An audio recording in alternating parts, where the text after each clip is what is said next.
नमस्कार दोस्तों, स्वागत है आपका हमारे YouTube चैनल जीके ट्रैकर पे। देखिए फ्रेंड्स, आज की वीडियो में हम बात करेंगे जो हमारी एक सीरीज है NCERT based top GK MCQ series, जिसमें हम जीके के उन क्वेश्चंस को कवर करते हैं जो आपसे एग्जाम में बार बार पूछे जाते हैं। इन सभी क्वेश्चंस को हम बिल्कुल एक्स्ट्रा फैक्ट के साथ यहाँ पे कवर करते हैं और ये सभी क्वेश्चन आपके किसी ना किसी एग्जाम में आपसे पूछे गए होते हैं। इनको हम एनसीईआरटी के फैक्ट के साथ यहाँ पे कवर करते हुए चलते हैं। ये हमारा इस सीरीज का 12वां पार्ट है। अगर आपने इससे पहले की क्लासेस को नहीं देखा है, आप उनको प्लेलिस्ट में जाके देख सकते हैं। तो चलिए दोस्तों, आज की क्लास को शुरू करते हैं। आज का हमारा पहला प्रश्न है, डंकन पास निम्न में से किसके मध्य में स्थित है? तो देखिए, जो डंकन पास है आपका, ये आपके किन किन को आपस में जोड़ता है? ये आपके दक्षिणी अंडमान को लघु अंडमान के साथ जोड़ता है। तो डक्कन पास कहाँ है? दो अंडमान को आपस में जोड़ता है। लघु अंडमान को दक्षिण अंडमान के साथ ये जोड़ता है। इसे आपने याद करना है, ठीक है। लघु अंडमान को छोटा अंडमान भी बोला जाता है। तो कई बार आपको ऑप्शन में छोटा अंडमान देगा या लघु अंडमान देगा, दोनों एक ही होता है, ठीक है। अंडमान निकोबार द्वीप समूह को लेकर के हमने कल भी कई सारी बातें करी थी। इसकी राजधानी पोर्ट ब्लेयर है और अंडमान निकोबार द्वीप समूह आपके बंगाल की खाड़ी में आता है, ठीक है। नेक्स्ट है हमारा, किस राष्ट्रीय उद्यान को पक्षियों का स्वर्ग कहा जाता है? तो इनमें से कौन सा राष्ट्रीय उद्यान है जिसे पक्षियों का स्वर्ग कहते हैं? सही आंसर है हमारा केवलादेव घाना राष्ट्रीय उद्यान। इसे पक्षियों का स्वर्ग बोला जाता है। पक्षियों के लिए काफी ज्यादा फेमस ये नेशनल पार्क है और ये आपके राजस्थान में स्थित है। लोकेशन भी आपको याद करनी है, ठीक है। कहाँ है ये? राजस्थान में। अगर हम सुल्तानपुर नेशनल पार्क की बात करें तो ये आपके हरियाणा में पड़ता है। इंद्रावती नेशनल पार्क ये आपके छत्तीसगढ़ में पड़ता है और भगवान महावीर नेशनल पार्क ये आपके गोवा में पड़ता है। तो ये वाला पक्षियों के लिए फेमस है, इसकी लोकेशन राजस्थान है। इन तीन की लोकेशन भी आपको याद करनी है। खास तौर पर सुल्तानपुर वाला बहुत बार पेपर में आता है, ठीक है। नेक्स्ट है हमारा, त्रिशूल पर्वत शिखर किस भारतीय राज्य में स्थित है? तो त्रिशूल पर्वत शिखर, त्रिशूल पर्वत कहाँ है आपके? सभी जानते हैं ये आपके उत्तराखंड में स्थित है। ऑप्शन सी सही उत्तर हो जाएगा, ठीक है। नेक्स्ट है हमारा, माही सुगंधा किस फसल की प्रजाति है? माही सुगंधा की बात करें, यह आपके चावल यानी धान की प्रजाति है। इसे आपने याद करना है। ये वाला क्वेश्चन भी कई एग्जामों में रिपीट हुआ है। माही सुगंधा, कहीं पर आपको धान लिखा हुआ मिलेगा, कहीं पर चावल लिखा हुआ मिलेगा। तो आप जानते हैं धान से ही आपका बाद में चावल उसके भूसे से निकाला जाता है। तो ये इसका सही उत्तर हो जाएगा, ठीक है। नेक्स्ट है, बाजार का नियम निम्न में से किसने प्रस्तुत किया था? देखिए, बाजार का नियम किसके द्वारा प्रस्तुत किया गया, किसने इस नियम को प्रतिपादित किया, यह आपसे पूछा गया है। यह दिया है जेबी से ने। ऑप्शन बी सही उत्तर हो जाएगा। जेबी से की एक किताब है जिसका नाम है अ ट्रीटाइज ऑन पॉलिटिकल इकोनॉमी। यह किताब 1803 में आई थी और इसी किताब में जेबी से के द्वारा बाजार का नियम दिया गया था।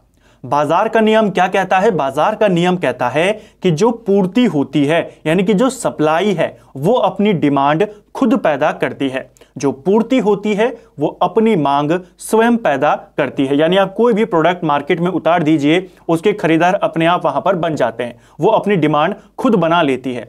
तो इस क्वेश्चन को आपने याद करना है। ये वाला क्वेश्चन दो तरीके से आपसे पूछा जाएगा। या तो ये पूछेगा बाजार का नियम किसने दिया, आप बताएंगे जेबी से ने, ठीक है। दूसरा क्वेश्चन बनेगा, मांग जो पूर्ति है वो अपनी मांग स्वयं पैदा करती है, किसने बोला या किसने ये सिद्धांत दिया? तो भी आप बताएंगे जेबी से ने दिया, ठीक है। नेक्स्ट है, किस पंचवर्षीय योजना में भारी उद्योग को प्राथमिकता दी गई थी? तो देखिए, पंचवर्षीय योजनाओं को लेकर के आपसे क्वेश्चन बनते रहते हैं। कौन सी पंचवर्षीय योजना थी जिसमें भारी उद्योगों को प्राथमिकता दी गई थी? यह पंचवर्षीय योजना थी दूसरी पंचवर्षीय योजना। जो दूसरी पंचवर्षीय योजना थी ये 1956 से लेकर 1961 तक चली और इसमें प्राथमिकता किसको दी गई थी? उद्योगों को दी गई थी, भारी उद्योगों को यहां पर दी गई थी। ठीक है। जो पहली पंचवर्षीय योजना थी जो 1951 से लेकर 1956 तक चली, इसमें कृषि को प्राथमिकता दी गई थी। तो पहले में कृषि को, दूसरे में आपके भारी उद्योगों को और तीसरी पंचवर्षीय योजना जो 1961 से लेकर 1966 तक चली, इसमें दोनों को प्राथमिकता दी गई थी, कृषि को भी और उद्योगों को भी। तो इन तीनों को आपने याद करना है, पहले कृषि, फिर उद्योग और फिर दोनों। ठीक है।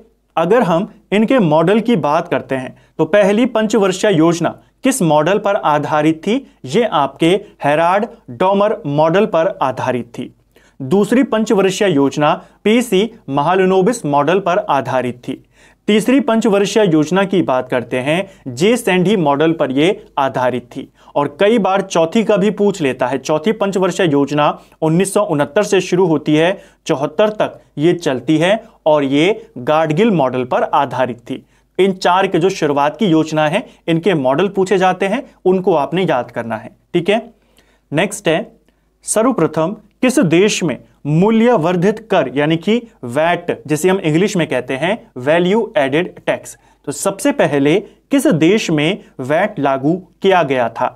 सही आंसर है ऑप्शन डी, फ्रांस। सबसे पहले पूरी दुनिया में वैट को लागू करने वाला देश बना था फ्रांस। इसको आपने याद करना है। 1954 में ही ये इसको लागू करता है। अगर हम भारत की बात करें, भारत में वैट कब लागू किया गया? भारत में वैट लागू हुआ 2005 में। पहला राज्य कौन बना था अपने यहां वैट लागू करने वाला भारत का? तब आप बताएंगे हरियाणा। ठीक है।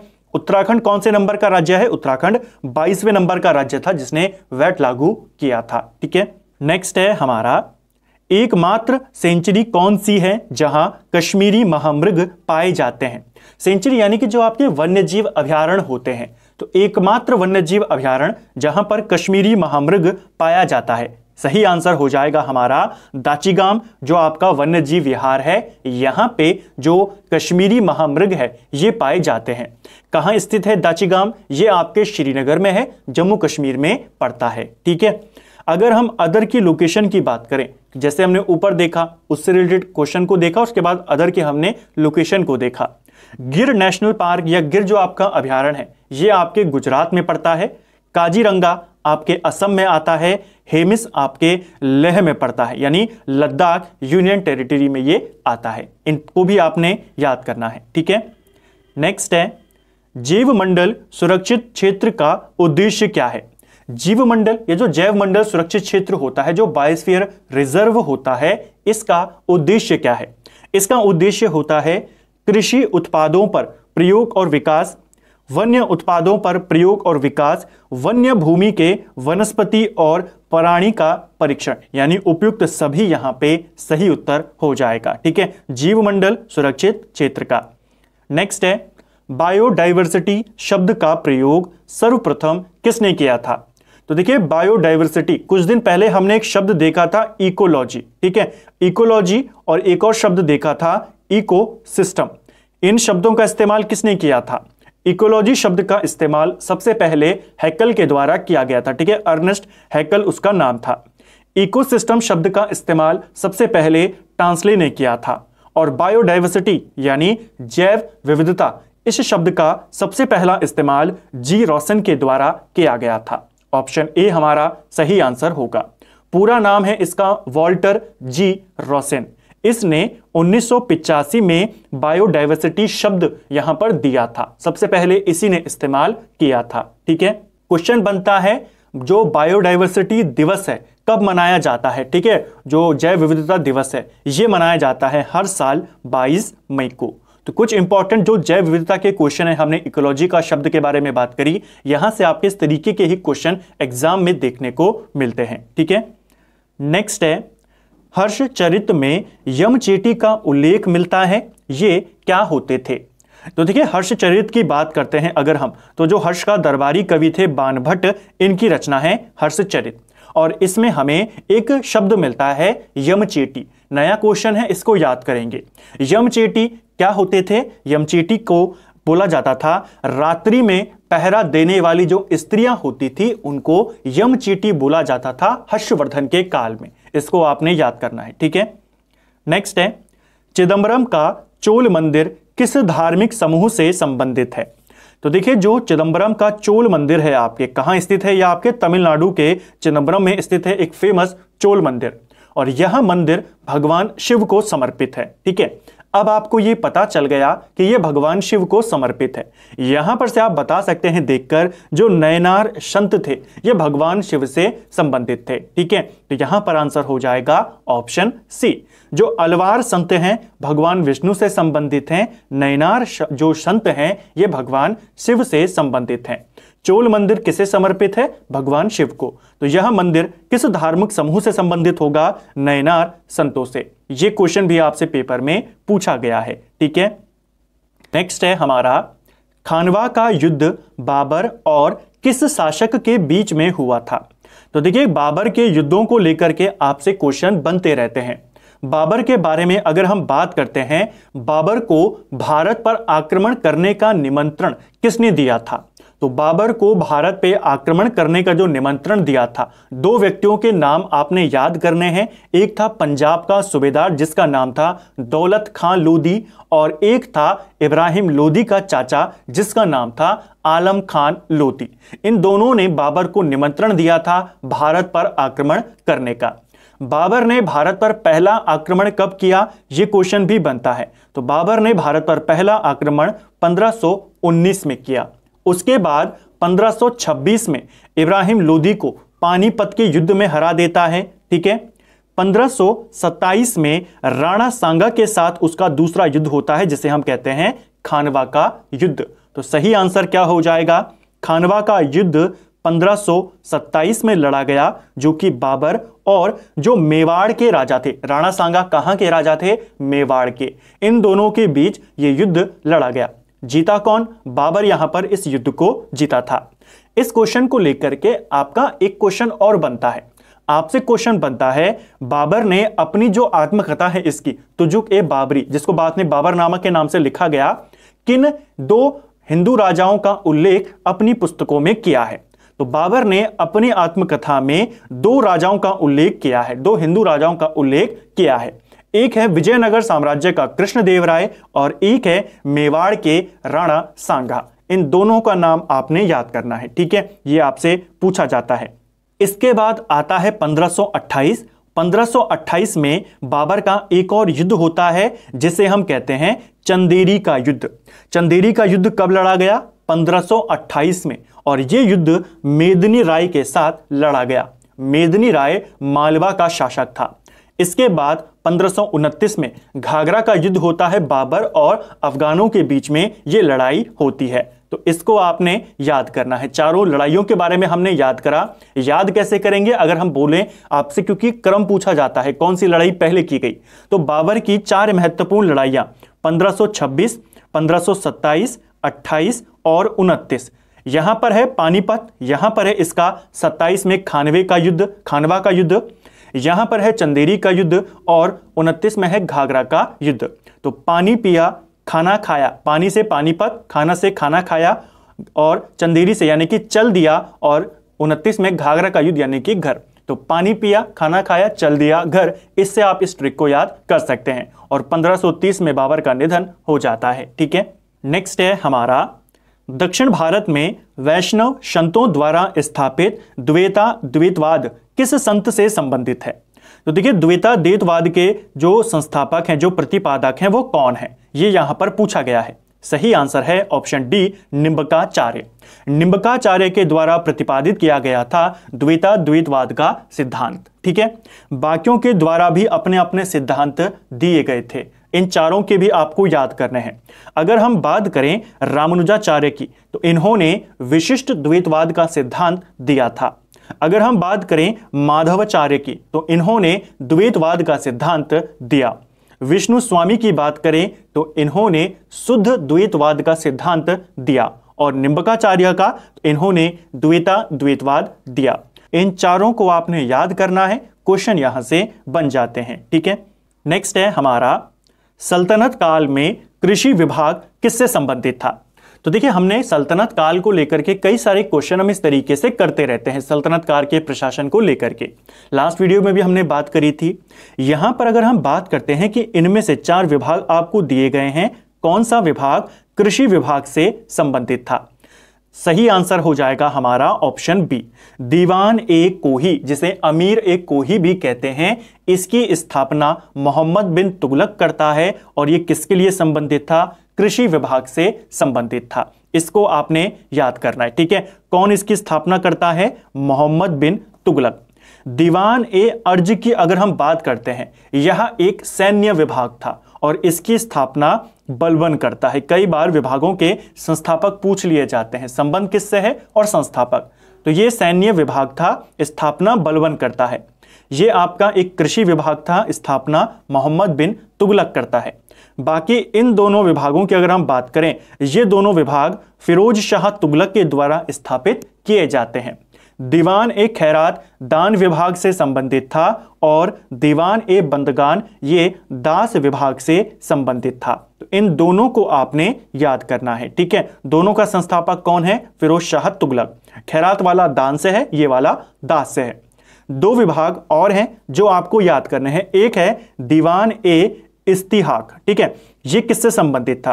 तो दीवान ए इस्तिहाक ये पेंशन विभाग से संबंधित था और इसकी स्थापना भी कौन करता है? फिरोज शाह तुगलक। और एक और है दीवान ए मुस्तखराज, ठीक है। ये किससे रिलेटेड था? ये आपका एक वित्त विभाग था और इसका संस्थापक अलाउद्दीन खिलजी था। तो ये कुछ इंपॉर्टेंट विभाग हमने देखे जो आपको याद करने हैं, ठीक है। चलिए नेक्स्ट है, द्वितीय जैन संगति कहां हुई थी? तो देखिए दूसरी जैन संगति को लेकर के यहां पर क्वेश्चन बना है। दूसरी जैन संगति का आयोजन 6ठी शताब्दी में होता है और यह आयोजन वल्लभी में होता है। अध्यक्ष कौन था? किसकी अध्यक्षता में होती है दूसरी जैन संगति? ये होती है आपके वल्लभी, गुजरात में क्षमा श्रवण की अध्यक्षता में, ठीक है। 2 ही जैन संगति होती है। दूसरी वाली हमने देखी, जो पहली जैन संगति थी ये आपके 300 ईसा पूर्व में होती है, पाटलिपुत्र में होती है, स्थूलभद्र की अध्यक्षता में होती है, ठीक है। नेक्स्ट है हमारा, सामवेद का ब्राह्मण ग्रंथ निम्न में से कौन सा है? तो देखिए वेदों के जो ब्राह्मण ग्रंथ होते हैं वो आपसे पूछे जाते हैं। जैसे यहां पर क्वेश्चन बन गया, सामवेद का ब्राह्मण ग्रंथ कौन सा है? अगर हम सही आंसर की बात करें, राइट आंसर है पंचविश ब्राह्मण ग्रंथ, ठीक है। वेदों को अच्छे से समझने के लिए ब्राह्मण ग्रंथों की रचना करी गई। सामवेद, जिसे भारतीय संगीत का जनक बोला जाता है, ठीक है, इसका जो ब्राह्मण ग्रंथ है वो कौन है? पंचविश है। गौपद की बात करें, ये किसका ब्राह्मण ग्रंथ है? गौपद आपके अथर्ववेद का ब्राह्मण ग्रंथ है। ऐत्रेयी ब्राह्मण ग्रंथ की बात करें तो ये आपके ऋग्वेद का ब्राह्मण ग्रंथ है, ठीक है। ऐत्रेयी और साथ में कौशितकी, ये दोनों किसके हैं? ऋग्वेद के। कौशितकी भी किसका है? ऋग्वेद का। बचा यजुर्वेद। यजुर्वेद की बात करें तो यजुर्वेद में आता है आपका एक तैत्रेयी ब्राह्मण ग्रंथ और एक आता है शतपथ ब्राह्मण ग्रंथ। इन दोनों को आपने याद करना है, ठीक है। चारों वेदों के ब्राह्मण ग्रंथ आपसे पूछे जाते हैं, इनको यहां पे याद करेंगे। नेक्स्ट है, गांवों में आयोजित कांग्रेस की प्रथम अधिवेशन की अध्यक्षता किसने करी थी? तो देखिए कांग्रेस का अधिवेशन, पहला अधिवेशन जो किसी गांव में हुआ वो था 1937 का फैजपुर अधिवेशन, ठीक है। पहला अधिवेशन था जो गांव में हुआ, इसकी अध्यक्षता करते हैं जवाहरलाल नेहरू। महात्मा गांधी कांग्रेस के कितनी बार अध्यक्ष रहे? केवल एक बार ये कांग्रेस के अध्यक्ष बने। बेलगांव अधिवेशन होता है, बेलगांव आपके कर्नाटक में है। इस अधिवेशन की अध्यक्षता महात्मा गांधी ने करी थी, ठीक है। नेक्स्ट है हमारा, भारत का पहला समाचार पत्र कौन सा है? काफी सिंपल सा क्वेश्चन है लेकिन बहुत बार ये रिपीट आपसे होता है। भारत का पहला समाचार पत्र है द बंगाल गजट। यह समाचार पत्र 1780 में आता था, कलकत्ता से यह शुरू हुआ। जेम्स अगस्त हिक्की के द्वारा इसे शुरू किया गया था, ठीक है। नेक्स्ट है, भारत में नागरिक सेवा का जनक किसे माना जाता है? नागरिक सेवा का जनक यानी कि सिविल सेवा का जनक। तो भारत में सिविल सेवा का जनक और पुलिस सेवा का जनक, इन दोनों का जनक माना जाता है कॉर्नवालिस को। ऑप्शन सी हमारा सही उत्तर हो जाएगा, ठीक है। नेक्स्ट है हमारा, निम्नलिखित में से कौन सुमेलित नहीं है? तो यहां पर आपको एक तरफ दिए गए हैं हमारे संविधान में क्या क्या प्रावधान है और दूसरी तरफ दिया गया है कि इनको किस देश के संविधान से लिया गया है। तो चलिए इनको चेक करते हैं। शासन की संसदीय प्रणाली, संसदीय प्रणाली क्या हमने ब्रिटेन से ली है? तो ये बिल्कुल सही है, ठीक है। डीपीएसपी ये हमने आयरलैंड से लिए हैं, ये भी सही है। सामवर्ती सूची ये हमने ऑस्ट्रेलिया से ली है, ये भी सही है। मौलिक कर्तव्यों का विचार हमने अमेरिका से नहीं लिया, मौलिक कर्तव्य हमने रशिया से लिए हैं, यूएसएसआर से लिए हैं। तो ऑप्शन डी इसका सही आंसर हो जाएगा। ये यहां पर सही सुमेलित नहीं है। क्या होगा यहां पर? रशिया होगा। नेक्स्ट है, धन विधेयकों के संबंध में विशेष प्रक्रिया संविधान के किस अनुच्छेद में वर्णित है? काफी अच्छा क्वेश्चन है, कंफ्यूजिंग क्वेश्चन है। देखिए ये जो चारों आपके आर्टिकल्स यहां पर दिए गए हैं, चारों के चारों धन विधेयक से रिलेटेड हैं, ठीक है। क्वेश्चन बन जाता है धन विधेयक की परिभाषा किस में है? यहां पर है धन विधेयक के संबंध में विशेष प्रक्रिया कौन से आर्टिकल में बताई गई है? यह बताई गई है अनुच्छेद 109 में। ऑप्शन ए हमारा सही आंसर हो जाएगा। 110 में क्या बताया गया है? 110 में धन विधेयक की परिभाषा बताई गई है, ठीक है। 112 में क्या बताया गया है? 112 में वार्षिक वित्तीय विवरण के बारे में बताया गया है। हमारे संविधान में बजट शब्द का उल्लेख नहीं है। हमारे संविधान में बजट शब्द की जगह क्या इस्तेमाल हुआ है? वार्षिक वित्तीय विवरण। इसको आपने याद करना है। और कौन से अनुच्छेद में है? आर्टिकल 112 और 280 आप जानते हैं यह वित्त आयोग के गठन से संबंधित है। इन चारों आर्टिकल्स को आपने याद करना है। धन विधेयक के लिए विशेष प्रक्रिया इसमें है, धन विधेयक की परिभाषा इसमें है और इसमें आपका बजट यानी वार्षिक वित्तीय विवरण के बारे में बताया गया है, ठीक है ना। नेक्स्ट है हमारा, भारत के संविधान के प्रथम अनुच्छेद के अनुसार भारत क्या है? तो देखिए हमारे संविधान का जो पहला आर्टिकल है वो कहता है कि भारत राज्यों का संघ होगा। ऑप्शन ए हमारा सही आंसर हो जाएगा। राज्यों का संघ तो होगा, कई सारे राज्यों से मिलकर बना हुआ एक संघ होगा, लेकिन किसी भी राज्य को भारत या संघ से अलग होने का अधिकार नहीं है। इसको आपने याद करना है।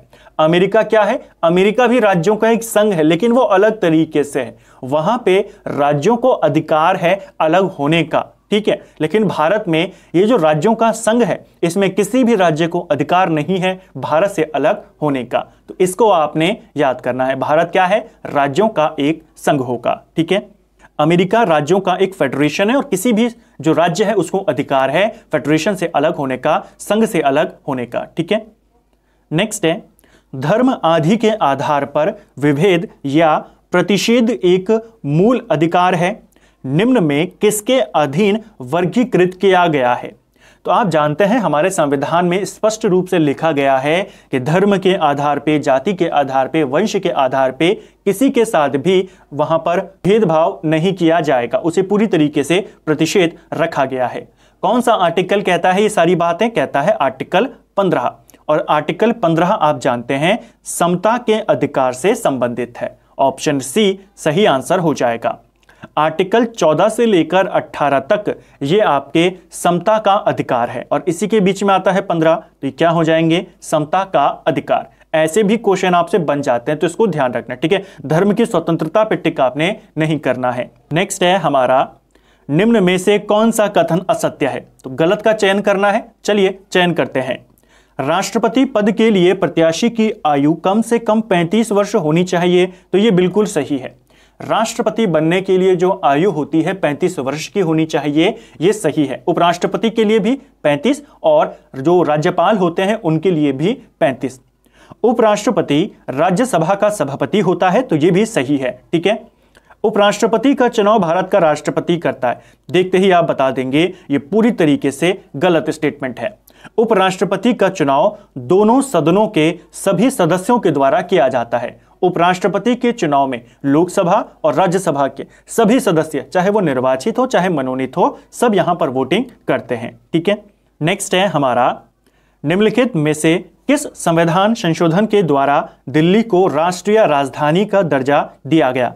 तो देखिए दिल्ली हमारी जो राजधानी है, इसे राष्ट्रीय राजधानी का दर्जा कब दिया गया? ये दिया गया था 1991 में। एक संशोधन होता है 69वां संविधान संशोधन, इसी के तहत दिल्ली को राष्ट्रीय राजधानी, जो वहां पर जो एनसीआर का इलाका है उसको बनाया गया और उसका दर्जा इसको दिया गया। तो दिल्ली को राष्ट्रीय राजधानी का दर्जा कब प्रदान किया गया? 1991 69 अमेंडमेंट ऑफ इंडियन कॉन्स्टिट्यूशन। ठीक है। विश्व कप फुटबॉल के प्रथम विजेता देश कौन था? तो पहला फुटबॉल वर्ल्ड कप, पिछले साल ही वर्ल्ड कप हुआ था 2022 में, हो सकता है क्वेश्चन बन जाए। जो पहला वर्ल्ड कप हुआ था फुटबॉल का, ये 1930 में हुआ था और इसको जीता था उरुग्वे ने। ऑप्शन सी हमारा सही आंसर होगा। 1930 के इस वर्ल्ड कप में उरुग्वे ने अर्जेंटीना को फाइनल में हराया था और वर्ल्ड कप जीता था। ठीक है। नेक्स्ट है हमारा, निम्नलिखित में से कौन सा ग्रंथ यवनों का भारत पर आक्रमण के विषय में बताता है? तो भारत पर हुए यवन आक्रमण की जानकारी हमें किस ग्रंथ से मिलती है? काफी इंपॉर्टेंट क्वेश्चन है। तो भारत पर हुए यवन आक्रमण की जानकारी हमें गार्गी संहिता से मिलती है। ऑप्शन सी सही उत्तर हो जाएगा। ठीक है। और इसके रचयिता कौन है? कात्यायन इसके रचयिता हैं। ये क्वेश्चन पेपर में बन चुके हैं। नेक्स्ट है हमारा, गुटेनबर्ग असंबद्धता पृथ्वी के किन दो परतों के बीच में है? तो देखिए, जो पृथ्वी है हमारी, पृथ्वी के अंदर के हिस्से को 3 भागों में बांटा गया है। पहले आता है आपका क्रस्ट, जिसे हम भूप्रपट्टी कहते हैं। ठीक है। दूसरा आता है मेंटल, जिसको आवरण बोला जाता है, और तीसरा आता है केंद्रीय भाग, जिसे कोर कहते हैं। इन तीनों में बांटा है। आपसे इन्हीं के बीच में पूछा जाता है। ठीक है। तो ये आपका जो गुटेनबर्ग असंबद्धता क्षेत्र है, ये आपके किसके बीच में है? मेंटल और कोर के बीच का जो क्षेत्र होता है, ये मेंटल है, ये कोर है। इसके बीच का जो क्षेत्र होता है उसे गुटेनबर्ग असंबद्धता कहा जाता है। इसे आपने याद करना है। ठीक है। और भी अलग अलग क्षेत्र हैं, जैसे कि आपसे पूछा जाता है, जैसे यहां पर आपका क्या है? क्रस्ट है। तो ऊपरी क्रस्ट और निचली क्रस्ट, इस वाले क्षेत्र को क्या कहते हैं? दोनों क्रस्ट के बीच में, ये होती है ऊपरी क्रस्ट हो गया, ये हो गई निचली क्रस्ट। इसके बीच के क्षेत्र को बोला जाता है कोनराड असंबद्धता। ठीक है। इसके बाद आता है क्रस्ट और मेंटल। ठीक है। ये क्रस्ट यहां पर खत्म और यहां पर ये मेंटल, इन दोनों के बीच के क्षेत्र को बोला जाता है मोहविसिक। ठीक है। फिर ऊपरी मेंटल और निचली मेंटल, इन दोनों मेंटल के बीच में आता है आपका रैपेटी असंबद्धता। फिर आता है आपका निचला मेंटल और ऊपरी कोर, इन दोनों के बीच को बोला जाता है गुटेनबर्ग, जो हमने देखा मेंटल और कोर के बीच में। और फिर आता है जो कोर है हमारी, इसमें भी दो होते हैं, एक आंतरिक और बाहरी। तो दोनों कोर का जो बीच का क्षेत्र होता है उसे लेहमैन बोला जाता है। एक बार इनको नोट करते हुए जरूर चलें इस तरीके से, जैसे मैंने यहां पर लिखा था, आपको सारी चीजें यहां पर याद हो जाएंगी। तो ये बीच के जो क्षेत्र हैं, पृथ्वी के जो अंदर के हिस्से हैं, यहां के क्षेत्र आपसे पूछे जाते हैं, इनको आपने नोट करना है। ठीक है। नेक्स्ट है हमारा, किस प्रकार की वर्षा बिजली की चमक एवं बादलों की गरज के साथ होती है? तो कौन सी वर्षा है जो बिजली की चमक और बादलों की गरज के साथ होती है? इसे संवहनीय वर्षा बोला जाता है। ठीक है। इसको आपने याद करना है। जो भूमध्य रेखीय प्रदेश होते हैं, जो भूमध्य रेखा के नजदीक वाले प्रदेश होते हैं, वहां पर ज्यादातर वर्षा इसी प्रकार की होती है, संवहनीय वर्षा। 2-3 क्वेश्चन बनते हैं। पहला, इस तरीके की वर्षा कौन सी है? संवहनीय वर्षा। कहां पर ज्यादा होती है? भूमध्य रेखीय प्रदेशों में। किस प्रकार के मेघों के कारण होती है? एक मेघ होते हैं कपासी वर्षा मेघ। इन मेघों से कौन सी वर्षा होती है? संवहनीय वर्षा। ठीक है। एक और क्वेश्चन बनता है, पूरी दुनिया में सबसे ज्यादा वर्षा किस प्रकार की होती है? पूरी दुनिया में सबसे ज्यादा वर्षा होती है पर्वतीय वर्षा। जैसे भूमध्य क्षेत्रों में संवहनीय, इसी प्रकार पूरी दुनिया में जो अधिकतम वर्षा होती है वो पर्वतीय वर्षा होती है। इसको भी आपने याद करना है। ठीक है। तो फ्रेंड्स, ये था हमारा जो हमारी सीरीज है टॉप जीके एमसीक्यू सीरीज, जिसमें हम जो आपके प्रीवियस ईयर के क्वेश्चंस होते हैं अलग अलग एग्जामों के, उनको यहाँ पे कवर करते हैं। इसमें आपके सभी क्वेश्चन एसएससी के, कुछ रेलवे के, आपके एनसीईआरटी के, अदर एग्जाम्स के, अदर स्टेट्स के एग्जाम के यहाँ पर आपको देखने को मिलते हैं।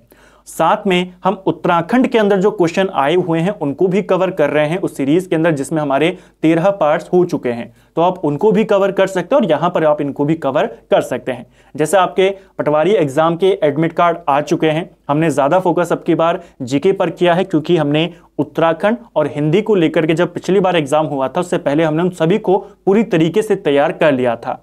उम्मीद है आप साथ साथ में उनका रिवीजन भी कर रहे होंगे। प्लेलिस्ट से आप उन सारी वीडियोस को देख सकते हैं। और जीके के हमने इन प्रैक्टिस सेटों को कवर किया। 13 वीडियोस केवल उत्तराखंड के जीके के प्रीवियस ईयर क्वेश्चन हमने कवर किए। उसमें हमने 250 से ज्यादा प्रश्नों को देखा है।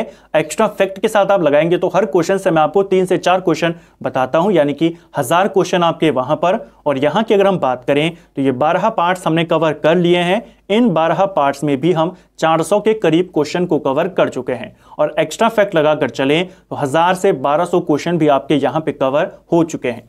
उम्मीद करता हूं आपको जीके को काफी ज्यादा इससे बूस्ट मिला होगा। आपको सारी चीजें एग्जाम के पॉइंट ऑफ व्यू से, एग्जाम के जो क्वेश्चन है उनकी थ्योरी के आधार पे क्वेश्चंस को समझने में, उनका लेवल समझने में मदद यहां पर मिल रही होगी।